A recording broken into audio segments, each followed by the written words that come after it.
So welcome to this week's slightly more homemade video blog. Firstly, just wanted to share some thoughts with you about the tragically sad news that we heard last weekend about the passing of Lindsay Marshall. Lindsay has been with the organisation for over 7 years, and during that time she's always been a hugely committed member of the organisation. I know she's been a really close colleague and friend to many people here. I always found Lindsay to be incredibly vivacious and had strong opinions, and generally wasn't afraid to share those opinions. But at the end of it all, only wanted the best for the organisation and the patients and her colleagues. So I know she'll be extremely badly missed by all those people around her and across the organisation. And my deepest sympathies go out to all those people, and especially her family, who I know are devastated at the moment. There are also a number of other members of staff who are personally affected by COVID, or have got people very close to them who are affected by the disease, some of whom are extremely poorly. So again, my thoughts and sympathies and best wishes go out to everybody who's affected by this terrible virus. Just to remind you, there's a condolence book downstairs in the clinical hub for people to share their memories and thoughts and remarks about Lindsay's time with us, Lindsay's life.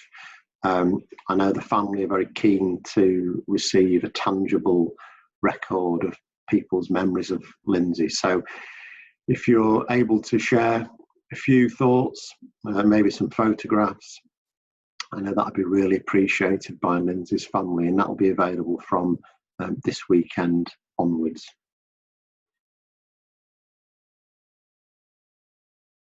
So just following on from a bit of written information we sent out earlier in the week, we've received 40 additional laptops on Thursday morning. So the IT team have been really busy configuring all those laptops, enabling them to be used for further remote working from staff working currently in the clinical hub. So we've got a phased plan to introduce more remote working for clinicians and non-clinicians that work in the clinical hub, to allow them to do those jobs from home. So staff group by staff group are being contacted by the ops team to organise that work being rolled out. So I think so far we've already got the evening nurse triage teams working remotely, as well as the dental care coordinators. And there's a plan over the next day or so, heading into the weekend, to get as many staff away from the clinical hub as possible. There will still need to be a few staff that will need to come into work because of technical restrictions around things such as prescribing. But we anticipate that with the majority of people being able to work away from Denton, that will allow the remaining staff to have really good social distancing between themselves when they're in New Century House. So certainly during the daytime in the week, the clinical hub staff have been working so that they're not sat next to any other colleague. But also we've enabled the whole of the first floor desks to be used for clinical hub work. So we would expect people who do need to come into work over the weekend at Denton to utilise that full desk capacity across those 2 floors, which hopefully will give a lot more reassurance around contact with when they come in.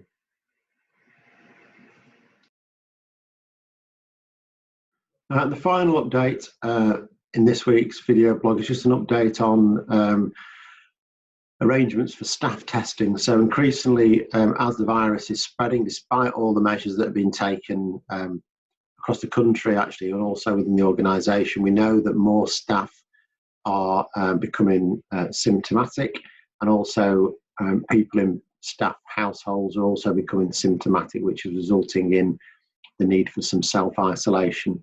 So we've been linking into all the CCGs that we're involved in supporting, and ensuring that any updated information on NHS and key worker testing programs are shared with us centrally, as well as locally with any individual services and service managers. So as that information comes in, and as we get notified of staff that feel they should be tested, then we will organise that centrally through the HR team to make sure that appointments are requested in the appropriate geographical area. So if you do feel that you need to be tested, or that you feel as though one of your household who's over 18 should be tested, which will enable you to understand whether or not you need to keep self-isolating or not, please can you email the HR mailbox, which is gtd.hrstaff@nhs.net. And Holly can then pick those emails up and ensure that requests for appointments are made within the appropriate location. Just a further point about staffing information, it'd be really helpful if you'd be able to just log into the self-serve website and just double check that the contact details that are there for you are correct. And there's been a couple of cases where Holly's tried to contact members of staff using those contact details, and they've been incorrect. So it'd be really helpful just to speed the process up if you're able just to double check that those contact details are right for you, and if they're not, if you could update them, that would be incredibly helpful.